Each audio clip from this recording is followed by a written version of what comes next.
నేను భయంతో ఉనికిపోతూ అరిచి అరిచి సొమ్మసిల్లిపోతున్న సమయంలో ఆ నీచు నన్ను కారులో పడేశాడు. స్పృహ వచ్చిన నన్ను తన ఇంట్లో మంచం మీద పడేసి చేతులెత్తి మొక్కినా గొంతెత్తి ఏడ్చినా వినిపించుకోకుండా నన్ను దారుణంగా రాక్షసంగా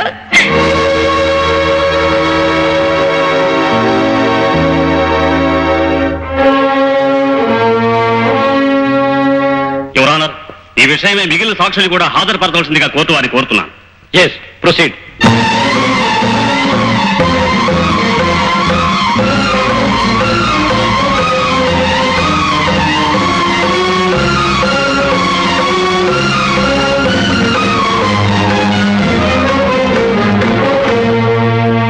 ఇప్పుడేమంటారు బాస్?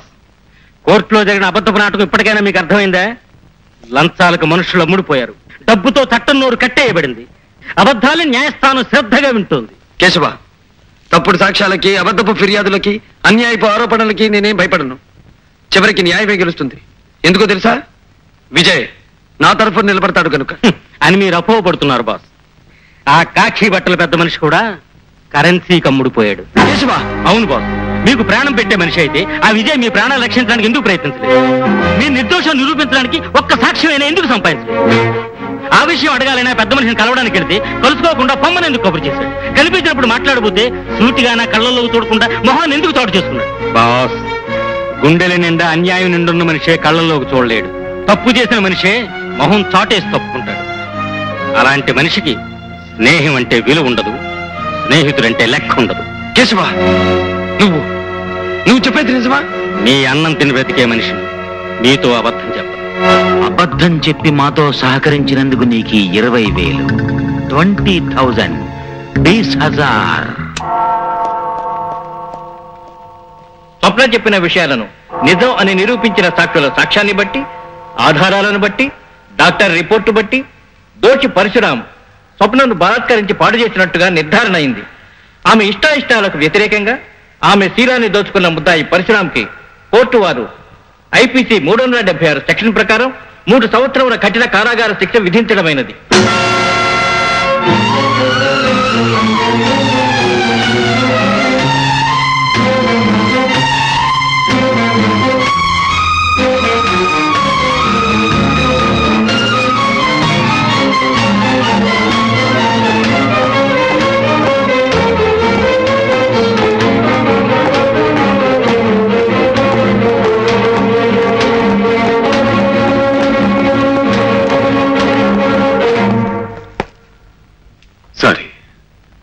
సారీ రాము.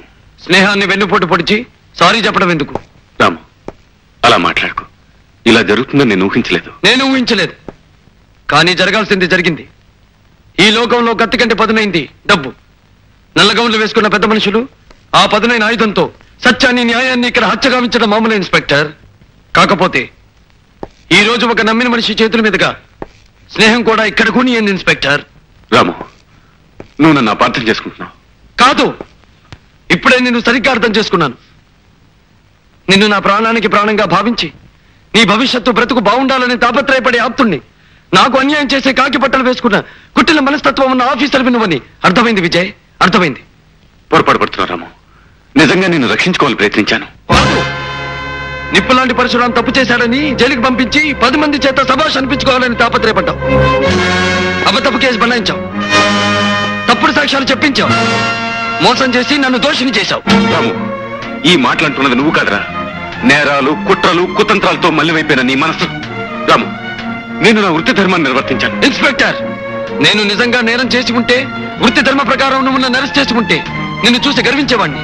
కానీ నువ్వు వంచావు. రాముణ్ణి కాదు, పరశురాముణ్ణి, పగబట్టిన మనిషిని, నీ పాలిట నిప్పులాంటి మనిషిని, ఏదో రోజు నిన్ను నిలువునా దయించే నిప్పులాంటి మనిషిని. Like, comment, subscribe to our channel. Hey darlings, గంటని క్లిక్ చేయడం మర్చిపోకండి.